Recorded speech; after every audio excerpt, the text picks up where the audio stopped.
Episode 1. The Whispering Motel. There's a stretch of highway in Nevada that doesn't show up quite right on most maps. Truckers call it the Silver Vein, a ribbon of cracked asphalt running through a desert so empty even your own thoughts echo. If you drive long enough, long past the gas stations, long past the billboards that promise next stop in 50 miles, you'll find a sign, white paint half peeled away. It says, "Rest Easy Motel." The story you're about to hear came from a man named Eli Mercer, a long-haul driver who filed his report 2 weeks before he went missing. His truck was found abandoned near mile marker 237. The engine was still warm. The passenger door was open. Inside, there was a cassette recorder and this tape. November 12th, 10:43 p.m. I'm recording this because, hell, I don't know. Maybe someone should know what happened. Truck broke down again. Fuel line, I think. Pulled over by a motel I'd never seen before. Rest Easy Motel. Can't find it on GPS. Weird, but whatever. I just need a place to crash. The motel had 12 rooms, all in a single row, like teeth in a crooked smile. The flickering neon sign buzzed in the cold air. Room 7's light was the only one still glowing. Inside, the front desk looked untouched, the bell covered in dust, the ledger open to a blank page. Eli found a key hanging on the wall, room 9. He took it. That was mistake number 1. Room smells like old carpet and bleach. TV doesn't work, no signal. There's a picture on the wall, a black and white photo of the same motel, same sign, same rooms. Except there's a figure standing by room 9. I can't tell if it's a man or a woman. That night, Eli reported hearing voices, not loud, just whispers, like someone talking through a thin wall right next to his bed. But here's the thing. Room 10 was sealed shut. A rusted chain across the door, nailed boards over the frame. The whispers were coming from a room that hadn't been opened since 1973. Can't sleep. They keep talking. I press my ear to the wall and it's like they're whispering my name. I said, "Who's there?" and they stopped. But the wall felt warm, like someone was breathing on the other side. The motel register shows that room 10 once belonged to a woman named Sarah Linton. She checked in on July 3rd, 1973. Never checked out. Police report says she was traveling alone. Car trouble, same as Eli. Guests complained about whispering that night too. When the manager went to check, the door was locked from the inside. When they finally broke it down, the room was empty. No sign of Sarah. But on the wall above the bed, they found words scratched into the plaster. I can hear them now. It's 3 a.m. The whispering stopped.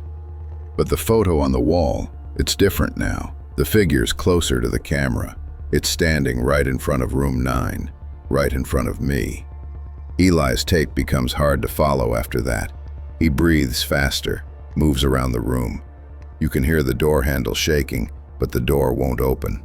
Then there's a knock, 3 times, soft, from inside room 10. "Let me in, please. It's cold." "No, I'm not opening that. You're not real. You're not." The final seconds of the tape are mostly static, but if you amplify it, like I did, you can hear something else. A voice, quiet but clear. It says, "Room 9, checked in." And then another voice answers, "Room 9, never checked out." When state police arrived, the motel was gone. Just a patch of desert sand and a weathered sign lying face down. No building, no rooms. But they found Eli's truck, engine warm, headlights still on, and a key, number 9. For a long time, I thought these stories were isolated, just fragments, strange places, strange people, gone without reason. But the coordinates on Eli's map, They matched the location of another case, one from 1973, Sarah Linton's. If you ever find yourself driving through Nevada and you see a sign for the Rest Easy Motel, keep driving, no matter how tired you are.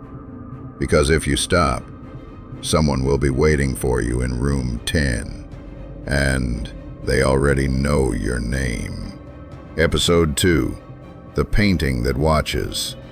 There are paintings that make you feel watched.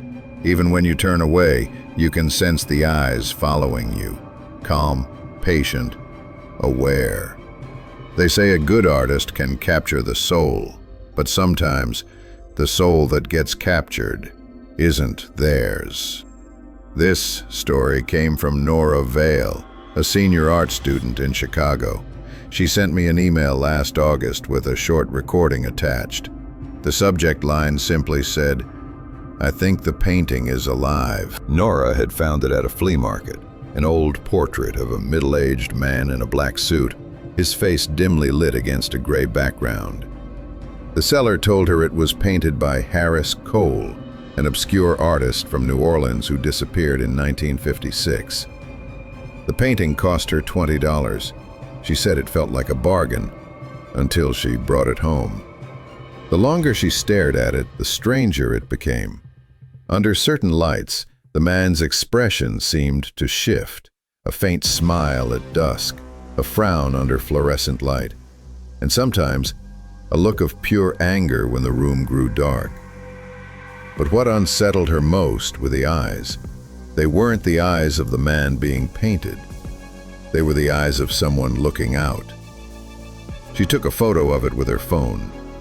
In the picture, the man's eyes were turned away, gazing toward the door instead of at her. It was as if the painting was aware of someone else in the room. When I looked up the name Harris Cole, I found it listed once in the archives of the Art Institute of Chicago. His name was crossed out in red. The note beside it read, "Removed due to incident, 1956. No details, no follow-up." Nora's next message was shorter, more erratic. She wrote that she'd been hearing faint tapping sounds, as if something were touching the canvas. When she turned around, nothing was there, except that the man's posture had changed slightly. His head tilted upward, as though acknowledging her. She invited 2 classmates to see it. They laughed, said it was ordinary, nothing strange at all. But after they left, Nora noticed a new detail in the background of the painting, a vague, shadowy shape that looked disturbingly like her own silhouette. She grew frightened. She turned the painting face down against the wall. That night, she dreamed of the man from the portrait. He spoke to her clearly, in a voice calm and cold. "If you paint me again," he said, "I'll let you go." When she woke up, her hands were covered in black paint. She had no memory of painting anything. A week later, police found her in the campus studio. She was alive, though barely responsive. Before her stood a new painting, the same man, but this time, Nora was standing beside him. Both figures stared straight ahead. When detectives asked if she had painted it, she only said one thing: "Now he's looking at you." I've seen that painting. It's sealed in evidence storage at the Chicago Police Department, Warehouse 47. I wasn't supposed to be there, but I got in. Under the weak light, I noticed something strange. A patch of paint in the bottom corner that hadn't fully dried. Someone had been working on it recently. When I stepped back to look at it again, I saw something that froze me in place. There was a third figure now, faint but visible in the shadows behind them. A man holding a recorder. It looked exactly like me. They say art reflects the soul of its viewer, but stare long enough and it starts to reflect you. And sometimes, when it does, it doesn't let go. If you ever see a portrait whose eyes seem to follow you, turn away. Because the longer you look, the more it learns about you. And one day, it might start painting back. Episode 3, Call from Below. Sometimes, a voice can reach you from where no voice should, through static, through soil, through time itself. And when you answer, it never really lets go. This case began with a call to Carson County Emergency Dispatch in 2019. The operator on duty, Maya Torres, logged it at 2:17 a.m. A call from a number disconnected 3 years earlier. It was listed to Northridge Mining Company, shut down after a cave-in that killed 6 workers. Officially, the line had been dead since the accident, but that night, it rang again. Maya's transcript began like this. Carson County 911, what's your emergency? Silence. Then a low rumble. Hello, do you need help? A male voice, distant, trembling. We're trapped, please. The air's going bad. She asked for his name. He said, Mark Henson. There was a pause before she realized she knew that name. Mark Henson was one of the miners who died in the collapse 3 years ago. The audio was analyzed later by the state. The timestamp embedded in the signal dated it to July 3rd, 2016, the night of the accident. Somehow the call had crossed not just distance, but years. After that night, Maya couldn't sleep. She told her supervisor she could still hear the line ringing in her dreams.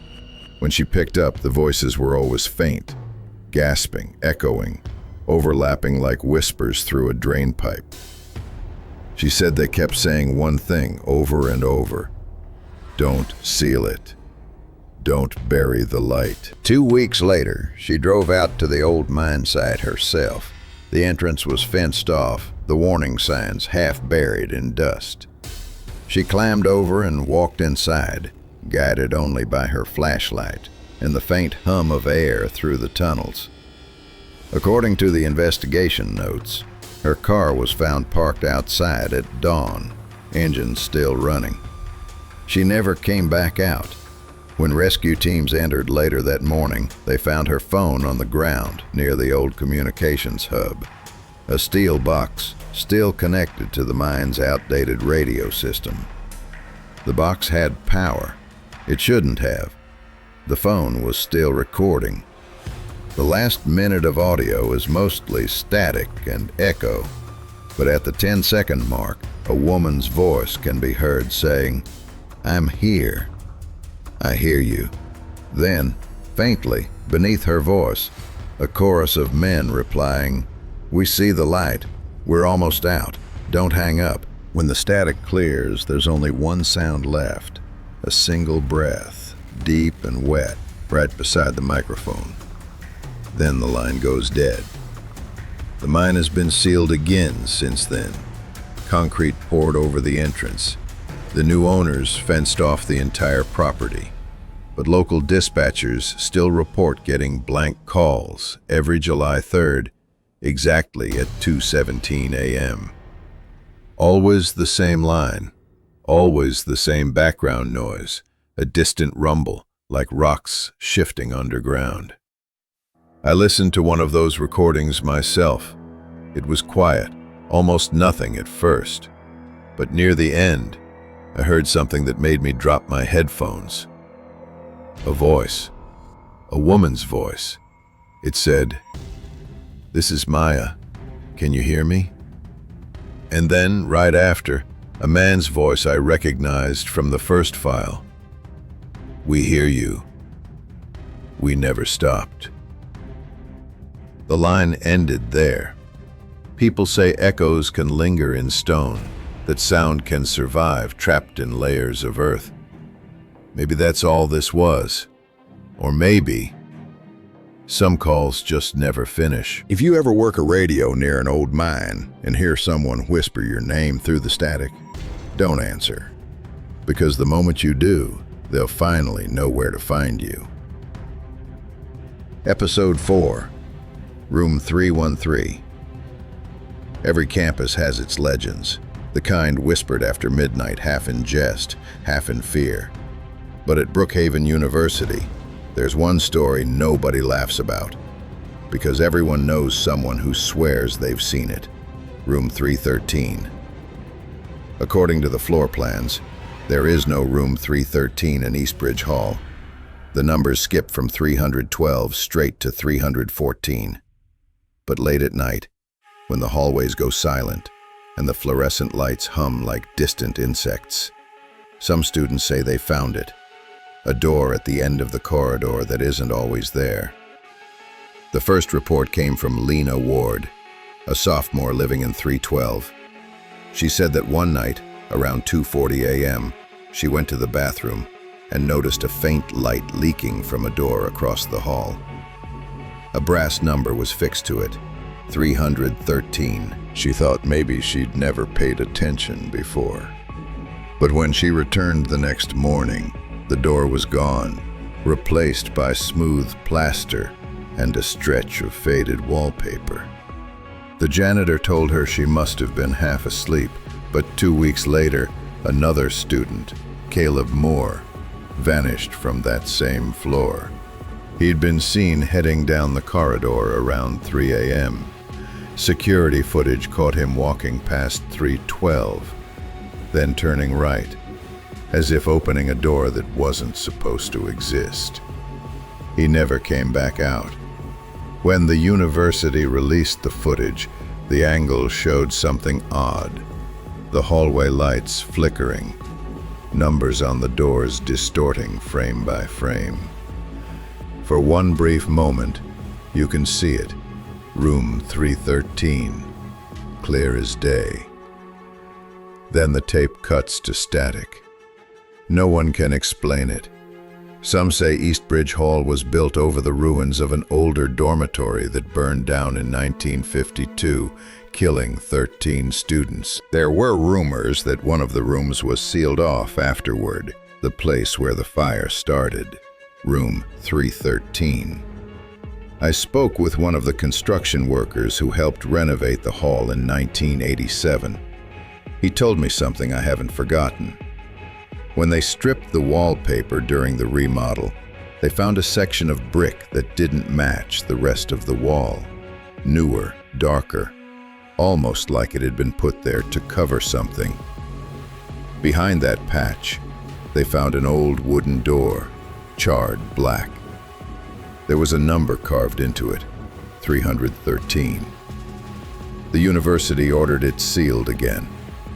No record of it appears in any official blueprint after that. Still, students kept reporting strange things. Faint knocking behind the walls, footsteps pacing the hall long after curfew, and sometimes the smell of smoke drifting from nowhere. In 2020, a freshman named Eli Novak sent me a voice message. He said he'd found the door. He'd been walking back from the library around 3 a.m. when he saw light spilling under the edge of the wall. A doorknob glinted there, right where the hallway should have ended. He said he heard someone whisper from the other side, his name. He recorded it. I've heard that tape. At first it's just breathing, then Eli's trembling voice. Hello? Who's in there? A woman's voice responds, quiet, almost kind. You're late. Come in.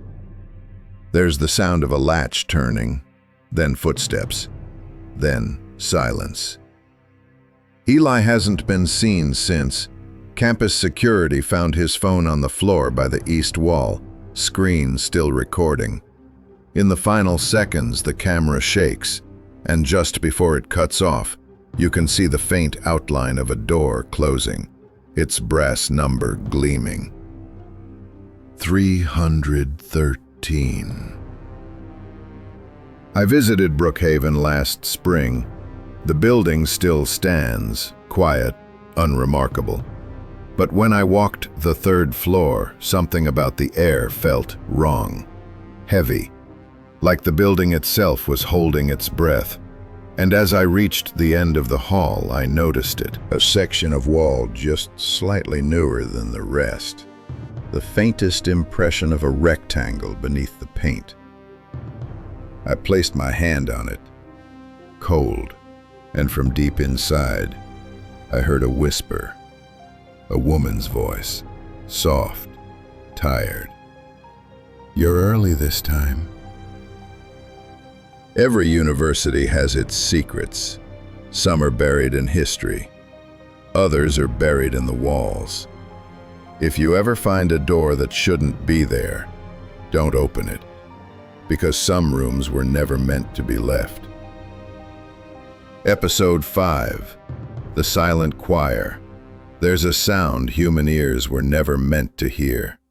A note that doesn't just echo, but stays, vibrating in the bones long after the air goes still. And sometimes, when the silence ends, what comes next isn't human. This story begins with a tape, one I shouldn't have listened to. It arrived in a padded envelope last December. No return address, just a note inside. They sang for him. Now he listens. The cassette was labeled only with a date, November 12th, 1971. It came from St. Hildegard's Church, a small parish outside of Baton Rouge, Louisiana, abandoned since the early 70s after what locals still call the Night of the Choir. From the surviving records, here's what we know. That night the church was hosting a special midnight mass. The choir had been practicing a new hymn written by the choir master, Father Raymond Curse, a piece supposedly inspired by voices he heard in a dream. He told the congregation it would be the most divine sound ever sung by mortal tongues. No one ever saw the choir again after that night. The police report is brief. Neighbors heard strange harmonics coming from the church, voices layered over one another, rising higher and higher until the sound became unbearable. Then silence. When authorities entered the next morning, they found the pews empty, hymnals scattered, and the altar candles still burning. No bodies, only a faint black residue covering the walls. And the smell of ozone, like after lightning strikes. The only artifact recovered was a single reel-to-reel tape from the church's sound booth. The recording was classified and stored by the diocese. That's the tape that arrived in my mail. I listened to it. At first it was faint, the sound of footsteps, chairs scraping, murmured prayers. Then the choir begins. Their voices blend perfectly, impossibly pure. But as the hymn rises, something shifts. The harmony stretches beyond what the human voice should reach. The tones fold over each other like reflections in warped glass. And beneath them, another voice joins in, deeper, slower, not singing, answering. I lasted only 40 seconds before I pulled off my headphones. My nose was bleeding. The waveform on my recorder showed frequencies no human ear can produce. Ultrasound and infrasound at once, layered together. That night, I dreamed I was standing in a church with no roof. The sky above was black, but filled with moving shapes. Not clouds, not birds, just motion. And from somewhere below, I could hear the same hymn, sung backward. A single phrase kept repeating, "He still listens." The next morning, the tape was gone from my desk. In its place was a sheet of music. It looked handwritten, but the ink pulsed faintly, as if still wet. At the bottom of the page, in neat script, someone had added, "For one more performance." I burned it. The flames made no sound. Last week, I received an email from a sound archivist in New Orleans. She'd been cataloging old radio frequencies from the 1970s and picked up something strange. A short broadcast that repeated every November 12th at exactly midnight.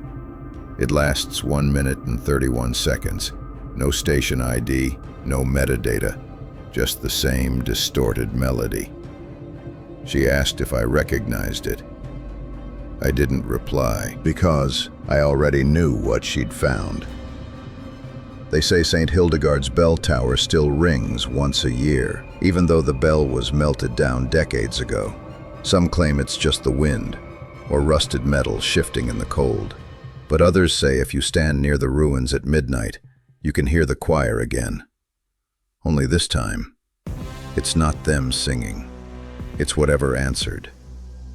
If you ever find an old recording labeled Hildegard Hymn, don't play it. Don't even keep it. Because once you've heard it, he'll know your voice too. And he'll be waiting for you to sing back. Episode 6.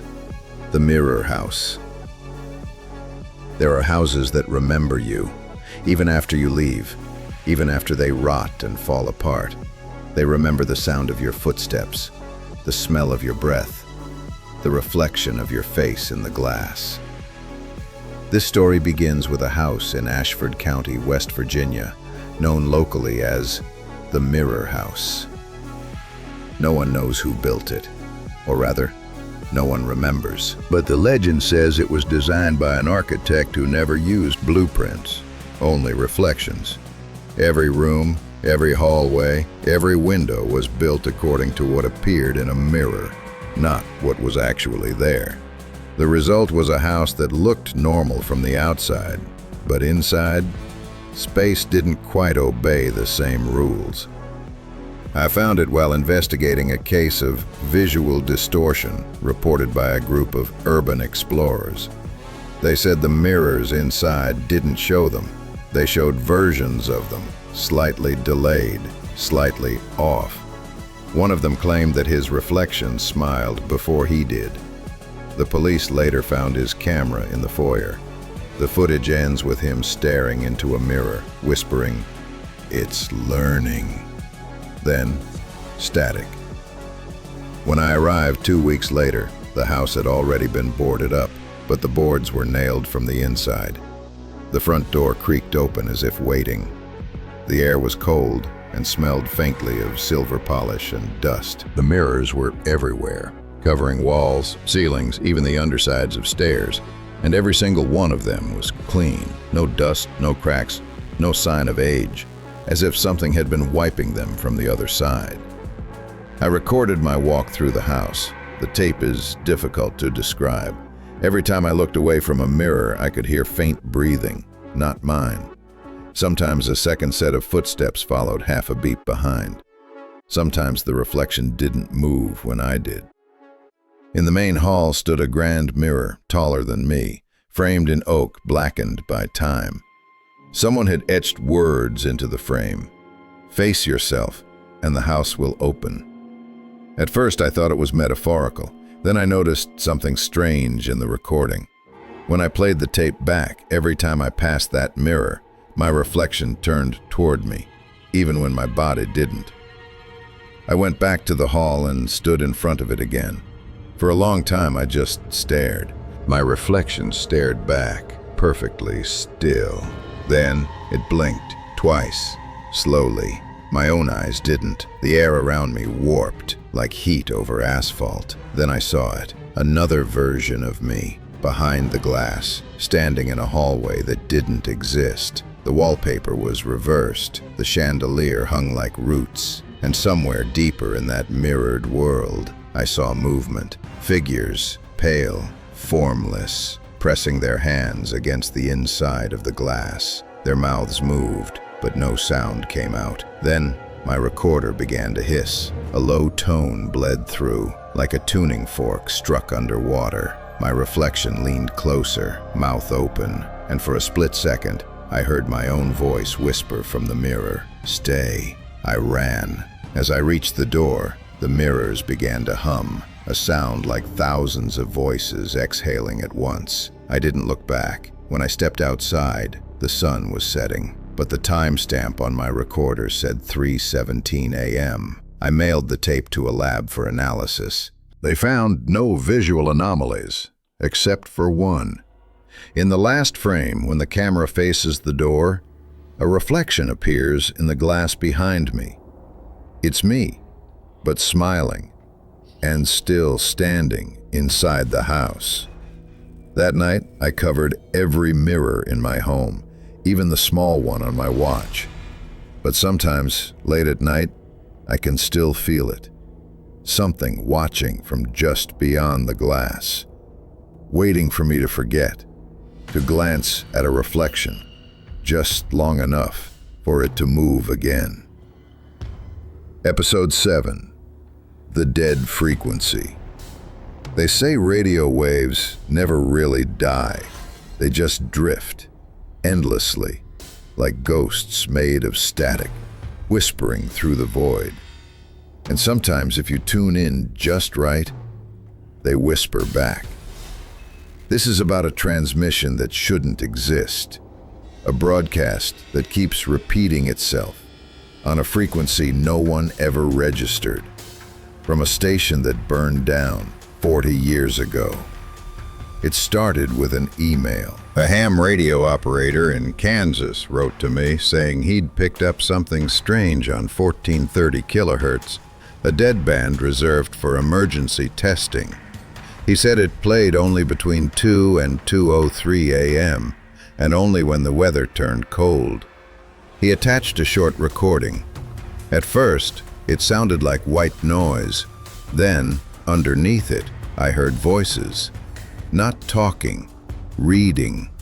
A woman's voice, monotone and calm, reciting what sounded like obituaries, names, dates, causes of death, all spoken with chilling precision. But the last few names didn't match any public record, because they hadn't died yet. The operator told me that one of the names, Daniel R. Calloway, was his own. He stopped responding to emails 3 days later. Local authorities found his radio still on, his chair empty, and the microphone still recording. The log file ended with a faint whisper. Signal received. I decided to investigate the origin of the frequency. The trail led me to an abandoned radio tower outside Pine Hollow, Missouri, registered to KTRX-AM, a local station destroyed by fire in 1983. The reports said it was an electrical fault, but the technician who filed it, Evelyn Miles, disappeared 2 weeks later. Her final note in the station's logbook read, "It's not the power that keeps the signal alive, it's the names." When I reached the tower, it was still standing, bent, half-eaten by rust, its dish pointing toward a blank gray sky. The control shed beside it was unlocked. Inside, the equipment was dead, the panels gutted, the wires fossilized by decades of neglect. But the transmitter light was blinking, slow, steady, active. I connected my recorder to the main output. At first, just static. Then, faintly, the same voice, the woman from the recording. Only this time, she wasn't reading obituaries. She was reading coordinates, one after another, in an endless stream of numbers. And when I mapped them out, they formed a spiral. A perfect spiral, centered on the tower itself. Then came the sound. A low, pulsing hum beneath her voice, rising and falling like a heartbeat. My recorder began to distort. The waveform looped on itself. A perfect mirror, identical forward and backward. And then she said a name, my name. Recording analyst, the archivist, died of exposure, time of death, 2:03 a.m. I looked at my watch. It was 2:02. The hum grew louder. The static began to move like breathing.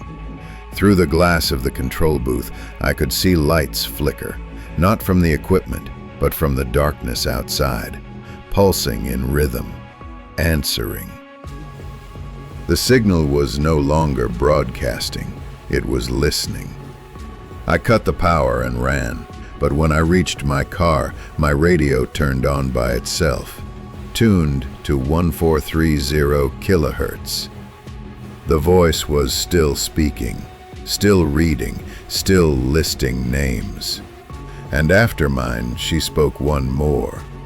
You, listening now, If you ever hear a faint voice between the static, saying names you don't recognize, turn the dial. Turn it fast. Because once you hear your own, the frequency doesn't forget you. It will find you again, even if the radio is off. Episode 8. The House on Stillwater Road. Some houses don't stay empty. Even after the people leave, something else moves in. Something that knows how to pretend. This story begins with a message on my answering machine. A voice I didn't recognize, trembling and slow, said, "You have to come to Stillwater Road. It's taking pictures again." Then a sound, like the click of a shutter, and silence. The address led me to a small yellow house in rural Ohio, halfway swallowed by the woods. Windows boarded up, mailbox rusted, yard frozen under dead leaves. It looked forgotten, but when I pushed open the door, the lights were already on. There were photographs everywhere, hundreds of them, taped to the walls, scattered across the floor, stacked in dusty shoeboxes, all Polaroids, all of the same house. Different rooms, different angles, but in every single photo, there were people standing in the background, and none of them should have been there. Families, couples, children smiling at nothing. A man standing in the doorway, head turned just out of frame, and one face that appeared again and again. A woman with long dark hair staring straight into the lens, always in focus, always closer than before. I thought maybe it was a trick of exposure. Old photos often bleed images over time, ghosts of past prints emerging like stains. But then I found a Polaroid still developing on the kitchen counter, fresh. The air reeked of chemical film, and in the photo, there was me, standing at the doorway, holding my recorder, but I hadn't taken it yet. The clock on the wall ticked once, and the photo finished developing. The woman with the dark hair was standing behind me. I turned around. Nothing. Only a mirror hanging crookedly above the counter. But when I looked into it, the glass was fogged from the inside. A word had been drawn into the mist, written backward. S-T-A-Y. I should have left then, but curiosity is a disease I've never cured. I went upstairs. The hallway smelled of old dust and photo paper. The walls were lined with frames, dozens of family portraits, all showing the same living room, the same furniture, but different people each time. Generations of strangers posing as a family. At the end of the hall, a door stood slightly open. Inside was a dark room, the source of the chemical smell. A single red bulb swung above a basin, and photos floated face down in the developer tray. When I lifted one out, the image began to emerge. A figure standing at the window, watching the street. Another beside the bed. Another behind the camera. And the fourth, right where I was standing. Then I heard it. Click. A camera shutter. Close. Too close. I spun around. No one. But the Polaroid camera on the desk was whirring, spitting out a fresh photo. I watched it develop. It showed me, staring in horror. Behind me, the woman with the dark hair. Closer than ever, her hand on my shoulder. I dropped the photo and ran. As I crossed the threshold, I heard the same voice from the answering machine, faint, echoing through the static of my recorder. "You took it. Now it takes you." When I reached my car, my phone buzzed. A new message. No caller ID. Just a single photo, black and white, taken from inside the house. It showed the living room and me sitting on the couch, smiling at the camera. If you ever find a Polaroid that shows a place you've never been, don't go looking for it, because that place already knows you, and it's still waiting for your picture to finish developing.